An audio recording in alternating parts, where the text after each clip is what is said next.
End of course test. Listening 1. Speaker 1. I bike to work every day. I used to drive, but I got fed up with all the traffic. I was getting to work in a very stressed out state every day, and it wasn't doing me any good. So I decided to ditch the car and take up biking. I've never regretted it. I have a really good bike, and I put on my biking gear every morning and enjoy my commute to work.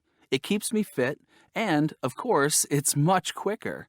As I whiz past all the drivers and the terrible traffic, I must admit, I think, you fools! They all look so miserable and frustrated. They're all worried they're going to be late, just like I used to. It's a terrible way to start each day. And, of course, you end it that way too. Now I'm home much earlier than I used to be as well.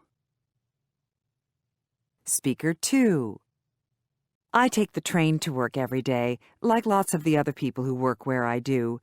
Most people complain about the train service here, and someone's late every day because their train was delayed or canceled.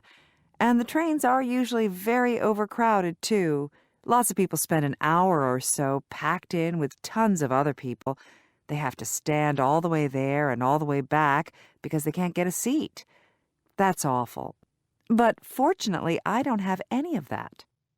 Not that many people commute into the city from where I live, so I always get a seat, and actually, I really enjoy the trips. I can read, maybe do some work in preparation for that day, or just sit and think. It gives me some breathing space. Speaker 3. I take the bus to work because it's not that far from where I live and the buses come very regularly. I really like traveling by bus, but the problem is that I can never be sure how it's going to turn out. I started off getting the bus at a certain time, and it was fine, but then there was all sorts of road work and other delays, and I showed up late quite a few times. So then I started getting an earlier one, and that was fine for a while, but then even that one got me there a bit late. Then I started leaving even earlier, and sometimes I got to work before everyone else and had to wait around. It's so hard to judge because the trip time varies so much on different days. Some days there's not much traffic and it goes quickly. Other days there are all kinds of holdups and it takes forever. Speaker 4. I walk to work every day, even though it takes me about an hour. I work on the opposite side of the city from where I live, and you wouldn't think it would be much of a problem to do that by public transportation, but actually it is. I tried buses and trains, but I had to change from one to the other so many times that it took about an hour, and I got fed up with all the hassle. So I started walking, and I really like it. I can take all sorts of interesting routes. My favorite is the walk along the canal. I get to see parts of the city that other commuters never see.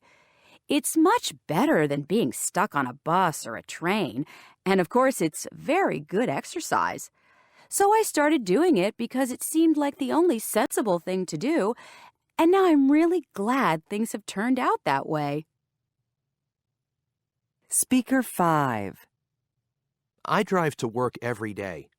I could take the train, and it's possible that would be quicker, but it's a pretty long walk from the station to my office, so I prefer to drive and park at the office. Door to door, it takes about an hour, and most of that is spent in gridlock traffic. The congestion is terrible, and I start my day in traffic, inching forward little by little. If there was no traffic, that trip would take about 10 minutes. Lots of people hate that sort of thing, but I don't mind it. I really like sitting in the car. I have the radio on and listen to the news, or sometimes I have some music on, and I find the trip pretty relaxing. I leave home in plenty of time, and I expect to get stuck in traffic, so I don't get frustrated or stressed.